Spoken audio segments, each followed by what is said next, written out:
Mayotte est une petite île de l'océan Indien. C'est un endroit magnifique, avec des collines verdoyantes et des eaux bleues scintillantes. Mayotte fait partie de la France, mais elle est très proche des Comores. De nombreux Comoriens sont venus à Mayotte pour trouver une vie meilleure. La vie à Mayotte peut être difficile, surtout pour ceux qui viennent des Comores. Trouver un logement décent est un défi majeur. Beaucoup de gens vivent dans de petites maisons surpeuplées appelées bangas. Ces maisons sont souvent faites de tôle et de bois et elles offrent peu de protection contre les intempéries. Le travail est également difficile à trouver. Beaucoup de gens font des petits boulots pour joindre les deux bouts. Certains trouvent du travail dans la construction ou la pêche. D'autres vendent des marchandises dans les rues. L'accès aux soins de santé est un autre problème. Les hôpitaux de l'île sont souvent surchargés et manquent de personnel. Il est donc difficile pour les gens d'obtenir les soins médicaux dont ils ont besoin. Nombreux sont ceux qui luttent pour s'en sortir.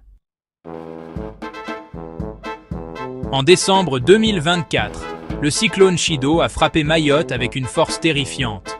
C'était la pire tempête à avoir frappé l'île depuis près d'un siècle. Le vent hurlait. La pluie tombait à verse. La mer était déchaînée. Le cyclone Chido a laissé derrière lui un sillage de destruction. Des maisons ont été déchirées, des arbres ont été déracinés, des lignes électriques ont été coupées. L'île a été plongée dans l'obscurité. Le cyclone a frappé les quartiers les plus pauvres le plus durement. Les maisons fragiles de ces zones n'ont pas résisté à la fureur de la tempête. Beaucoup ont été complètement détruites, laissant des familles sans abri. Après la tempête, les habitants de Mayotte ont dû faire face à la tâche ardue de reconstruire leur vie. Les équipes de secours sont arrivées pour aider les personnes dans le besoin. Mais pour beaucoup, en particulier les migrants comoriens, obtenir de l'aide n'a pas été facile. De nombreux migrants n'avaient pas de papier d'identité. Cela leur a rendu difficile l'accès à l'aide gouvernementale. Ils ont également été confrontés à des barrières linguistiques et à la discrimination. Le cyclone a rendu les luttes quotidiennes de la communauté comorienne encore plus difficiles. Sans logement, trouver un abri est devenu une priorité absolue. La nourriture et l'eau potable étaient rares. Beaucoup ont perdu leurs moyens de subsistance et n'avaient aucun moyen de gagner de l'argent. Les habitants de Mayotte ont fait preuve d'une incroyable résilience face à l'adversité. Les voisins ont aidé les voisins.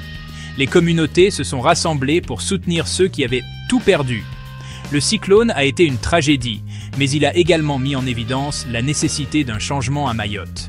Il est nécessaire de construire des logements plus résistants aux tempêtes. Les plans de préparation aux catastrophes doivent être améliorés. Plus important encore, il est nécessaire de soutenir et d'inclure davantage la communauté comorienne. Cela signifie garantir l'accès à un logement décent, aux soins de santé et à des possibilités d'emploi. Cela signifie également s'assurer que chacun a accès à l'aide en cas de catastrophe. En travaillant ensemble, les habitants de Mayotte peuvent construire un avenir plus solide et plus résilient pour tous sur l'île.